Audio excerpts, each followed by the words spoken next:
Hello, it's time now for Media Watch. I'm joined in the studio by James Creedon for that. Good evening to you, James. Good evening, Catherine. Now, in a bid to explain some of the economic crisis and social unrest, it seems that some journalists have been turning to poetry. Yes, indeed. Even to William Butler Yeats, long deceased, but apparently one of the best placed people to explain the 2011 economic crisis, it seems. Very foresighted of him.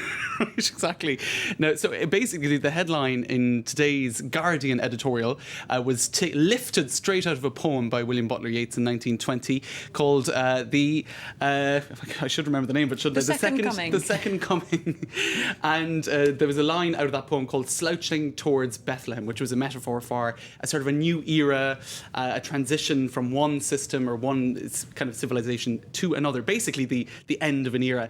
So the line that I suppose that's relevant is the following: things fall apart, the centre cannot hold, mere anarchy is loosed upon the world. Sounds very foreboding indeed. The blood-dimmed tide is loosed, and everywhere the ceremony of innocence is drowned. So it's a poem that is very dark indeed and paints a very dark picture. And it was written in the interwar years back in 1920.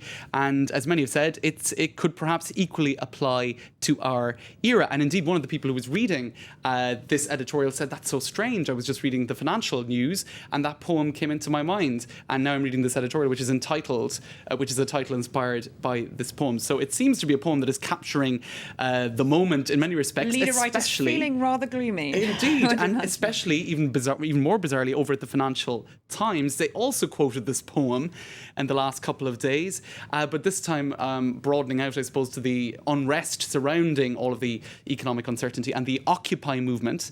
And so what they were getting at was the Occupy movement doesn't have any focus. It's a big criticism of it. People are saying they don't have precise demands, and that is contrasted with the banks, which are very precise and very, I suppose, clear on their goals, i.e. less regulation. So the quote they used there was, "The best lack all conviction, while the worst are full of passionate intensity." Another quote from the same poem within 24 hours. So Yeats being used to illustrate the crisis. And I suppose it's not just Yeats. You've also got this headline here: from a Greek tragedy to an Italian opera, markets dislike Silvio. So people turning to the arts in all sorts of shapes and forms and varieties to try to explain a very complicated economic We have seen system. the Greek tragedy bandied around in headlines during this Eurozone crisis. Absolutely. Okay, moving on to other news now. Today is the 11th of the 11th, 2011. All sorts of strange events are happening around the world. The media talking a lot about this date, of course. That's right. Of course, it's Armistice Day, and it's been remembered in France, Britain, and the US for World War I and other such. I suppose remembering war in general. But a lot of people are saying, it is a very strange date, 11/11/11. And I think it was you were saying earlier that some were calling it corduroy. Oh, yeah, I saw that on Twitter, corduroy day, because of all the stripes. Rather nice. Which I think is quite analogy. funny. And if you have a look online, a lot of people are having a lot of fun with it. So the Guardian asked people to send in their photos from at 11/11. Somebody decided to send in shampoo bottles. I don't know why exactly. Just been having a shower at that point in time, perhaps. I There guess are 6 that's of what them. we can gather from that. Looks a little bit like the date. And if we move to the Washington Post, they're pointing out that the Great Pyramid of Giza was shut down today. Now, some conspiracy theorists were saying that there was a Masonic ceremony going on inside in the pyramid on this date.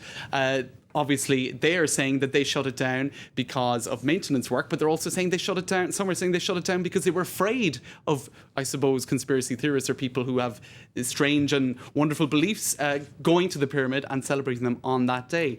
Also, you can see here in Shanghai Daily an awful lot of marriages in China. An auspicious date for some, An auspicious date for some, indeed. And there are photos in the Telegraph about that. Somebody on Twitter as well saying they bought a lottery ticket at 11/11, so hoping that it'll be lucky. I'll see if that date proves lucky for them. Thanks very much indeed, James Creedon, here with Media Watch here on France 24.